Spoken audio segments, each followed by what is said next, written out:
The next morning, we bid goodbye to Stuart, Judy, and Gus, and Selworthy, and headed further west. We passed through the villages of Linton and Lynmouth. Linton lies right on the coast of the Bristol Channel, with Lynmouth on the hillside above. In August of 1952, after a day of continuous rain, the nearby rivers rose suddenly and flooded Linton, destroying houses, roads, and bridges. Most of the evidence of the flood has now disappeared, and in its place a beautiful village full of shops and inns.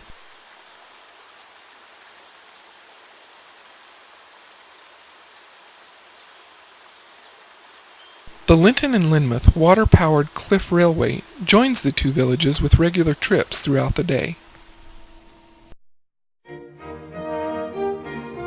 We then made our way toward Arlington Court Estate.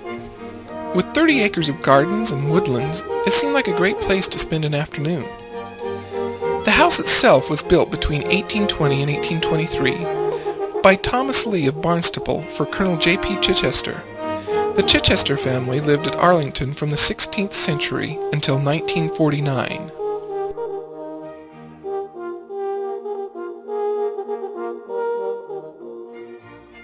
With it being so early in the spring, not much was blooming in the garden except a peacock and a few things in a small greenhouse. Ralph found some incredible calla lilies that were about 3 times the size of any we'd ever seen before.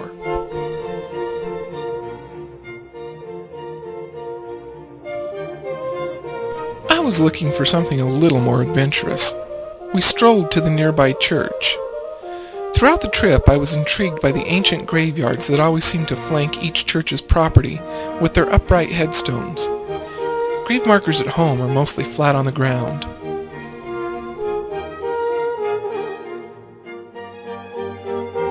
Well, as exciting as the church was, it still didn't seem to appease my appetite for adventure. But back near the house, I spotted it. Adventure! Come on, Robin.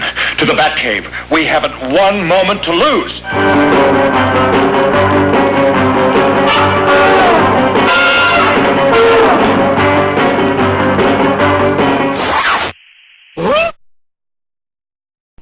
What kind of a Batcave is this, anyway? There's not even a Batmobile. Turns out that this Batcave was created by some kids from nearby Kentisbury to show off the county's largest colony of lesser horseshoe bats that live in the attic of the Arlington house. You can watch the bats' every move on a live video link. Well, not exactly what I had in mind, but hey, it was adventurous for a minute. The next adventure took us into the county of Devon, toward Clovelly. Clovelly is a little village where no cars are allowed, and the only transport is either donkeys or a sled. You have to go through the gate to enter the village, and as you walk down the street, you're automatically taken back 1,000 years in history. The whole village has only one owner who rents to the fishermen and residents that live there. We took a deep breath as we ventured down the cobbled road 550 feet on a slope. Our legs felt like rubber by the time we were halfway down. Finally at the bottom, we found the small harbor and beach, and took a few minutes to rest and take in the scenery.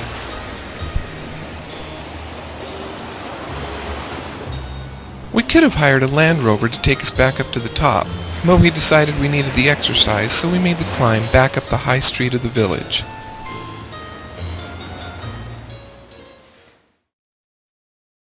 Our lodging for the night was a B&B called Fuchsia Cottage in Higher Clovelly, a village situated above the village of Clovelly.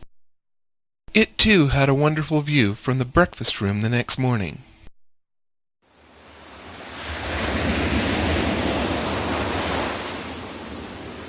Our first stop on April 4th was Hartland Quay.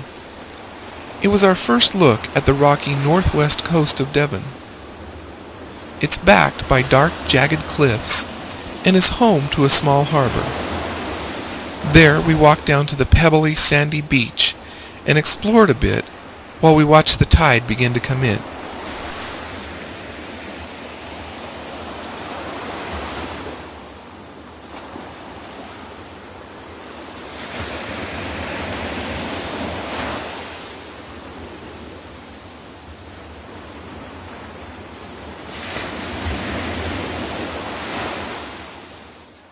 After the rocky beach of Hartland Key, we traveled the back roads to Cornwall County and Tintagel. Most of the country roads in England are just wide enough for one car to fit, with a series of small turnouts along the way. If you happen to meet up with someone coming the other way, you have to make a quick decision about who was closest to the last turnout. This might mean you have to back up 50 yards or so you can get out of their way, or vice versa.